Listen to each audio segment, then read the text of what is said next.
Alright, let's spend some points, because that zombie infestation was the most lucrative thing so far.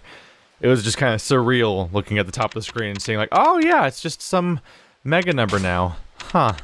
Regard. Bring your guard back up right after it's broken. Version strike, quick time blow. A lot of these aren't on the way to anything, they're just kind of on their own. But should just grab everything. Let's grab all three of the ones up here, I think. And that's how I just want to make a strong charge through these health boosts. It's not a, yeah, you know, let's make it simple. I did a zombie infestation, so let's reward myself with a significant health boost.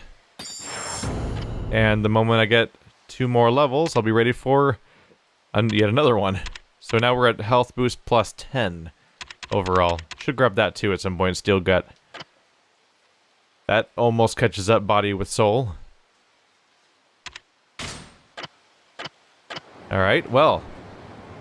Majima sure has been making things lively, hasn't he? We established that he could just show up wherever and just screw with us, but I wasn't expecting him to start, like, well, doing that. Invading our game with a wacky zombie scenario is a bit of an escalation from hiding inside of a traffic cone. But I believe it's foreshadowing / callback or whatever to like the side story that I can only assume is non-canon in the form of Yakuza Dead Souls. I think there's 2 non-canon spin-off-y things. Actually, one of them might be canon. There's 2 side things for Yakuza. One of them is Dead Souls, which is a zombie apocalypse Yakuza game. Don't know anything about it besides that, really. And the other one is the Yakuza game I don't know the name of, where it takes place in the past, during like feudal Japan, and you play as Kazuma Kiryu's like great grandfather or something like that. And it's just really amusing as an idea because you're playing as basically Kiryu as a samurai. It's the only one I think in the entire series that's not in the United States, and I want it to come here because it's really a bummer that there's a game in this franchise where this guy is a samurai. But well, but not really. But also, yes, really. But you can't play it in English. Like, no, please, give it to me. What's with this guy's deal? I'm so tired. Seriously. What's wrong? What's wrong? You want to know what's wrong? My shift ended at 6, and from that point on, I was working unpaid overtime. I had to pretend to enjoy groping some crispy old lady's wrinkled ass for hours. Sounds like a personal problem. I think Shota-san sends me the ugly customers on purpose. I'm sick of it. Must be rough. Huh. Sounded like the beginning of a quest, but it was not. Wait. Dust Illusion? What is that poster? Its shape almost looks like the Expendables, but they don't quite look like expendable or expendable type people. Oh, leave me alone. I just want to talk to this guy over here that probably has a 2000 note or something. Hello. Wait, do I know you? Kiryu-san, ご無事でしたか?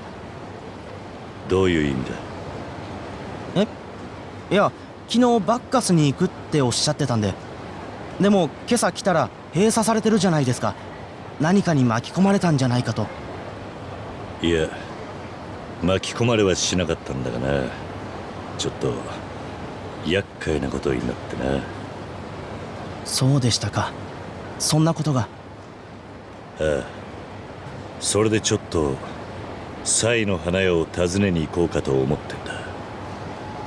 え？それって伝説の情報屋ってやつですか？そうだ。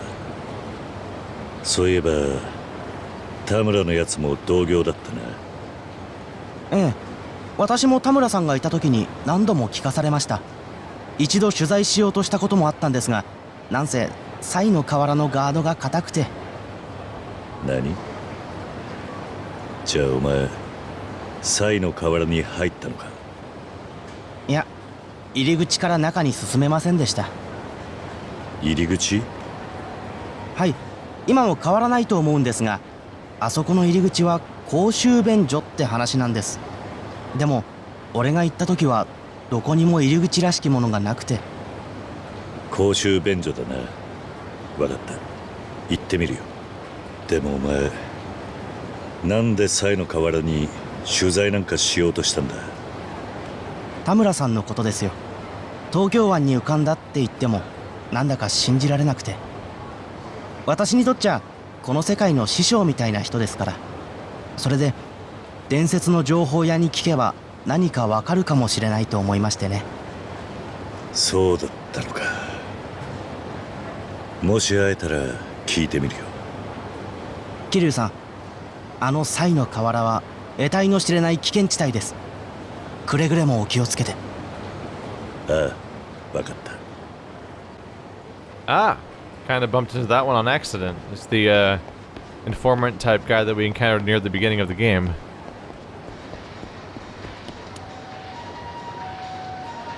Debola? Debola? Debola? What's going on down here?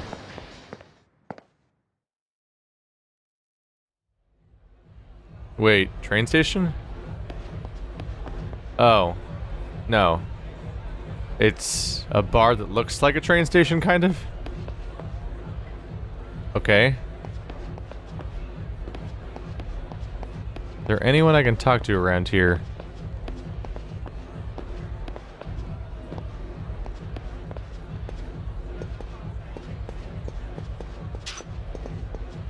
Well, that's not gonna open. This place looks bizarre.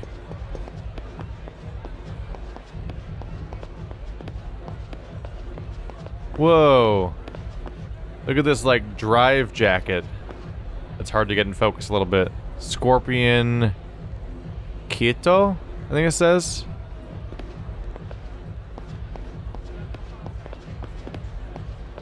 Well, despite the apparent exclamation point, I don't think I can actually talk to a single person in here. Maybe someone will react when I leave? So far, no one will even acknowledge me. I can't even buy a drink in here. Oh, hey. Secret back room. Not secret back room. It's literally just the rest of the bar. Why is this place themed like a... Oh. Excuse me. Huh? Can I ask you something? Do you know where I could find the platform here? A platform, huh? I don't think this club has one.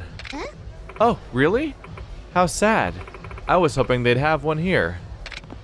Sorry to disappoint. But platform, that's nostalgic. They were pretty trendy at disco clubs during the bubble economy. Oh wow, you were in the disco clubs during the bubble? Huh? Yeah. Back when I was 20 years old or so, I used to be a regular, popping in to dance my cares away. Oh wow. Can you tell me more about what it was like to go to a disco club in the bubble? Well, the women were dancing in these gaudy tight dresses, and the men would hit on them relentlessly, and everyone drank like fish. It was kind of like one long drunken party. I see. That must have been quite a sight to behold. Yeah, but why are you so interested? Oh, there's a roll-up for a movie set in the disco clubs of the bubble economy era. The movie's called Disco Queen of Love. I'm an aspiring actress, and I'm going to audition for the lead role. I see, so you're trying to learn about the time period. Yeah, I heard disco clubs had platforms during the bubble. I wanted to see one in person, so I came here, but... I turned 20 this year, so I was just a kid during the bubble. But if I want to play a part of someone who really lived in that era convincingly, I'd figured I'd try to learn more about the bubble economy myself. I see. That's pretty dedicated. Thank you. I've always wanted to be an actress, ever since I was a little girl. That's why I don't cut corners, even when it comes to the smallest details. Heh, well, good luck. I hope you can nail down the era somehow. Thank you. Oh, sorry, I should have introduced myself. I'm Aya Yabuki. And you are? Name's Kiryu. So, you were a regular at disco clubs during the bubble, right? Huh? Yeah, I guess. if you don't mind, would you mind telling me more about what it was like back then? Nani? What? If I can get real details about someone who actually lived in the bubble economy, I think I could nail that audition. The stories of someone like you might help me recreate a true bubble economy persona. Well, I see your point, but why ask me?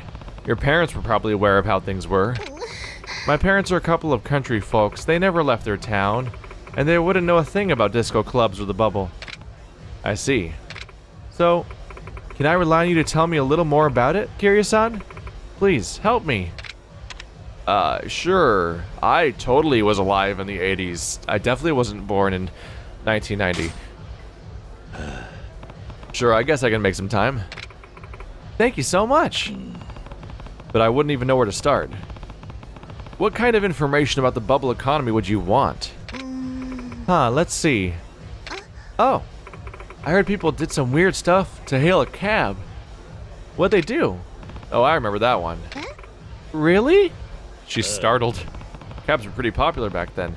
People would stay out late, partying in a disco club or something, and the cabs were the best way to get home. It got kind of competitive, so people would do interesting things to get the cabbies' attention. Like what? Trying to remember what we did to hail cabs. Oh my god. Oh my god. That's, running into the street and body slamming cabs both seem really extreme, and especially body slamming the cabs sounds hilarious. But I would guess that they probably waved 10,000 yen bills, like an attempt to be like, hey, look, we're the big money people, pick us up, and then they'd actually pay them less probably. We used to flash our 10,000 yen bills at the cab drivers. Huh? How would the cab driver have seen it? Well, we'd hold them out their hands and wave them around, like this. What? Is that really what people did? That's too funny. Back then, cab drivers had the luxury of picking their passengers. If the destination was too close, they'd actually refuse to take the job. So we'd wave 10,000 yen bills to indicate that we were going far away and willing to pay to the drivers. Are you serious? Wow. The bubble economy was so intense. But that's really good info to know. I think that tells me a lot about the lifestyle.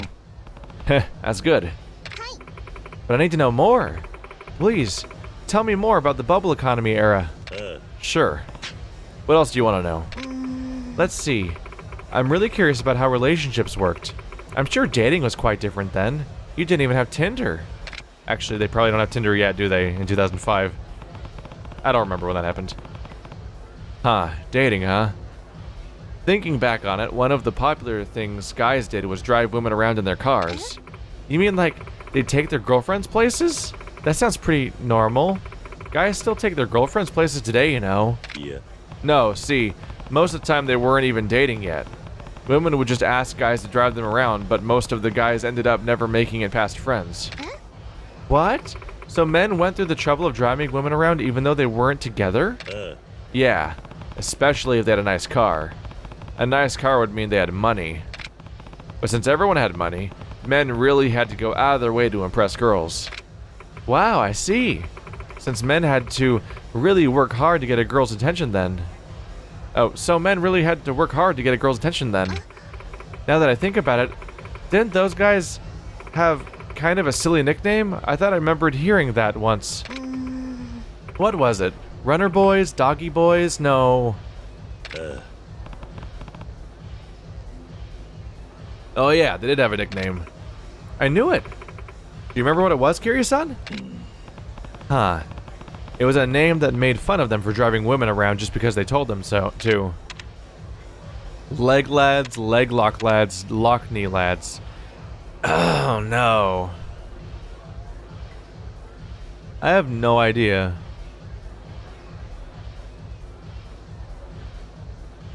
Like, I have no clue. This is way too cultural for me to even guess. My best guess is that this says leg, and that says leg, and that says lock, and that says lock. So this is like the average with the other two answers. Leg lock lads.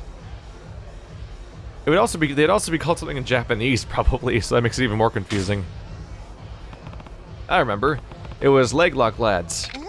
Leg lock? Why would they be called that? Because the woman had the boys in a leg lock? Oh, I'm wrong. That doesn't sound familiar. Nani? Really? Did I guess that one wrong? Kiryu, you're not supposed to be guessing. It's supposed to be your real past. Huh? Were you just guessing, Kiryu-san? Yeah. Huh? No, Come on, I'll never learn anything if you're just stabbing at the dark. Listen, you have Wikipedia. Fucking do the legwork yourself, lad. Right, sorry. So you don't remember the nickname those boys had? Let's see. The men who drove women around in their cars were called lock-knee lads, because they wouldn't stand up, because they're in the car all the time. I don't know. I think it was Loch-knee boys. Loch-knee? You sure you aren't thinking Loch Ness? You know, the cryptid monster that lives in the European lake? Huh? Maybe she's right. I remember the news talking about the Loch Ness monster sighting at the time. Really? You sure it was Loch-knee? Yeah. Oh, actually, I'm not. Sorry, I got confused. What? So that's not it? Then what were they called? Huh, what was it? Could it be the only remaining option? It wasn't Loch-knee, but it was kind of like that. I'm not gonna learn anything if you can't separate real memories from fake ones. Sorry about that. The nickname of the men who drove women around the cars was leg lads, apparently. The locks were just total red herrings, I guess. I remember now, it was leg lads. Yeah, that's it. Leg lads. Why'd they call them that? Because these women used them as a means of transportation, kind of like using the men as their legs. Oh, I see. It was a little sad that they got made fun of when they were just trying to do something nice. Heh, you're right. Women had lots of nicknames for men back then. They were grub buds, gift guys, keeper coons. Men got pretty carried away with all the money they had, but women weren't innocent either. If they were the type to get a lot of attention, they went overboard too. So the economy was good and everyone was high-spirited to a fault, huh? But that story really helped me understand the mindset of young women and young men and women at the time. Huh, that's good. Yeah, please, tell me more about the bubble economy era. I guess I could tell you about the disco clubs you were saying you wanted to hear about. Oh, finally! This is the setting of the movie I'm auditioning for, so I'm really looking forward to this. Well, time to fuck this up for you. Say goodbye to your career. A disco club was pretty similar to this club, actually. There was a dance floor, and off the side, some VIP rooms. Men and women would basically just dance, drink, and party. I see. I've seen some old footage on TV and stuff, but I guess disco clubs weren't so different than today's clubs. Oh, but I did notice something different about the women in the disco club footage I saw. Huh? What is it? Well, the clothes for one. The women in the footage were wearing really tight dresses, and they had this weird thing in their hand. What was up with those dresses, and what was the thing they had in their hand? Old dresses and an item in their hand. The way disco women dressed, huh? What were they wearing and holding? A sailor dress and a katana. A leotard and a ribbon, a bodycon dress, and a fan. Huh. I would guess bodycon dress and fan? Oh, I remember. They were wearing a bodycon dresses and holding fans. A bodycon dress? Yeah. It's short for body conscious. It was the trend at the time to really show off the body and hold a fan while dancing. I think the fans were called feather fans. Wow, I've never heard of that before. Yeah, I guess that's what happens with the trends. I want to wear one of those to my audition. Kiryu-san, do you happen to have one? What? Nani? What? Why on earth would I have one of those? Oh, I suppose that's true. But I would love to try those on for my audition to really recreate the era. A bodycon dress and a feather fan in my hand. Go to this thrift store. It's like you're down the street. It's easy. Kiryu-san, if you happen to find those items, would you mind bringing them to me here? What? Why would I have to do your shopping for you? Please, I beg of you. I'm an NPC, and I don't understand how to human. I'm not saying it needs to happen for sure, but if you do find them, I'd love to try them on, that's all. Fine. But who knows if I could ever get a hold of those, so I can't guarantee I'll come back. I understand. Thank you. How did I get roped into this? Oh well. I guess if I find them somewhere, I can bring them back to her. Now that I think about it, though, did I see those on sale at Don Quixote? Oh, Don Quixote. I was thinking thrift store, but okay. That's where I'd expect to find weird random things. I mean, I've actually seen clothes that look like they were from like the 50s and stuff and beyond in thrift stores before. Yeah, biker DJ. I'm a biker DJ with look, oh yeah, thug life for life, bro. Those are weird clothes for DJs. Oh yeah, I'm dancing. Punch that air. Okay, he's actually punching the air. He's like, it's like he thinks that he's what's that thing called? The weird like the bag, like not the full punching bag, but like the weird little vibrating little shit. I may have lost track a little bit of what to call it. Well, I guess we're going to Don Quixote. Kiryu-chan. How is he? Oh, Officer Majima. I haven't seen you for a while. Stop in the name of law, Kiryu-chan. Damn, it's Officer Majima. Time for another completely randomized inspection. Gotta see if you're carrying anything dangerous on you. Not much I can do about it. You just need to see what I've got on me, right? I didn't realize he was gonna come back. I thought that was just like a one-time like little joke, but here he is. Officer Majima. Oh, what do we have here? This is some contraband shit, Kiryu-chan. You're out. You found it. Scoundrel. You've gone and jeopardized the very safety of this fine city. Prepare for some capital punishment. Officer Majima's got a bat. That's not very nice. Now I've got this. Yay. Wow, that did not do damage, by the way. Oh, that didn't work out. Ow. Ow. Holy crap. I might be in some trouble, actually. These are escalating. Also, I keep finding more of these. It's getting weird. Get up, get up, get up, get up.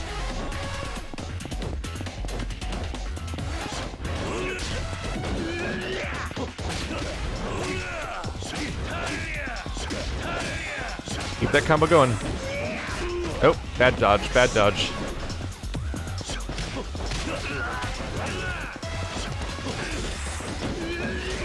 Wait, how'd that hit me? I was clearly in the other direction. You have some weird hitboxes to deal with.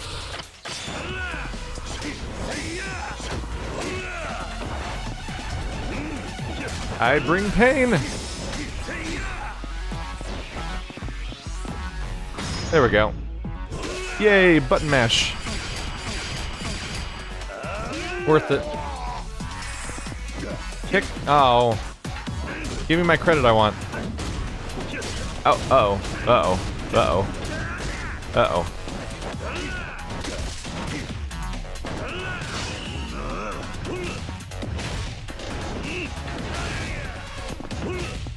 No! I didn't make it in time. I was close. Oh, I can't reach that bat because it's out of bounds, apparently. Hey, you. No.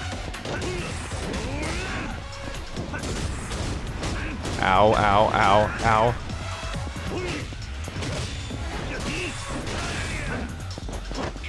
Come on. Oh, I'm trying to do a heat move here.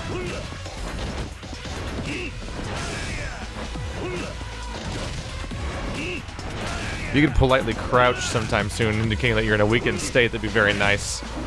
For the sake of my, hopefully, upcoming climax move on you. Wow, this is really working out, actually.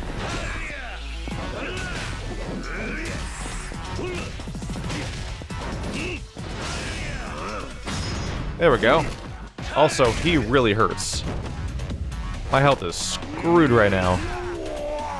Wow, that really actually worked a lot. But I still need to heal, regardless.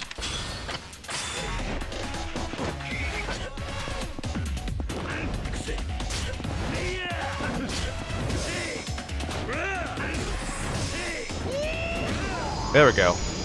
Interrupted. Oh, did that just say 58? Damn, I can't believe this shit. If I let someone as dangerous as you roam free the city, the safety of our great city of Kamurocho was in jeopardy. I think you're twice as dangerous, actually. It is what it is. I lose this time. But justice never sleeps. I'll catch you red-handed one of these days. Let me at him. Let me at him. I never figured Majima-san would pick a fight with me just because I was walking around with a weapon. Yes, you did know that. It's already happened before. Okay, Majima's actually, like, escalating at a worrying pace. And I'm actually going to be in danger soon, aren't I? Oh my god. So this one? Chokehold. Mercilessly choke out an enemy from behind, cannot be used in powerful foes. Triangle. Wait, he used it on me. Aw. That doesn't make me feel good. God, I have over 50. Health 11, health 12. I might be able to finish off the entire tier. Steel Gut. Resist guard while in heat mode to stay standing even when hit by a knife or gun. Now we're on to this row. So charge knee strike. Just hold triangle. And then re-guard. Just regain your guard. Damn. We're getting up there now. And he's helping me. And I got a message. Nishida. Did you know, sir? Kiryu-san, our boss, seems interested in playing around in game centers. Games are fine and all, but when he loses at anything, he lashes out pretty harshly against his subordinates, so we're all a bit worried. Please be careful too, sir. Oh, so if I want to... So I need to beat him at a game and he'll, like, come out at me against me. Which is slightly weird because I've already fought him in a game and he was just like, oh, you won, and then he left. Like, he didn't fight me when I played darts. So that's slightly weird. Let's get our asses to Don Quixote and try to find a dress and a fan, I guess. Why not?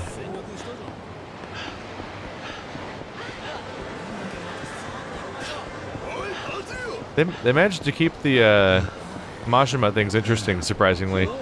It helps that he keeps changing styles. You could complain that you're fighting one enemy over and over again, but actually most enemies are kind of copy-pastes in this franchise. So having an enemy that changes stances every time you fight him is actually more variety than this game often gives you. I actually went too far. Whoops. So maybe I'll hug this little area just to see if it gives me... Let's do a little lap. Maybe I'll get a little beepy beepy indicating something nearby. Or I'll get absolutely nothing and I'll just feel like a silly man. Well, fine then.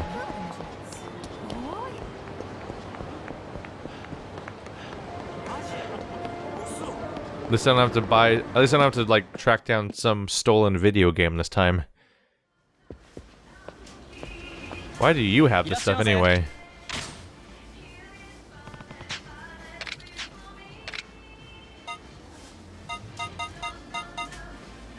None of those are the things I want. Oh, bodycon dress. And Isobe fan. That's probably the only ones. But I could also buy some... Stamina XX. 1, 2, 3, 4. That's a good number. There we go. Come back soon. Well, now we're all set. We've got the dress. Just gotta head on back and see where the hell this goes and maybe get interrupted 17 more times by Majima. I think I've spent more time with Majima than I have in the main story now, which is getting almost weird.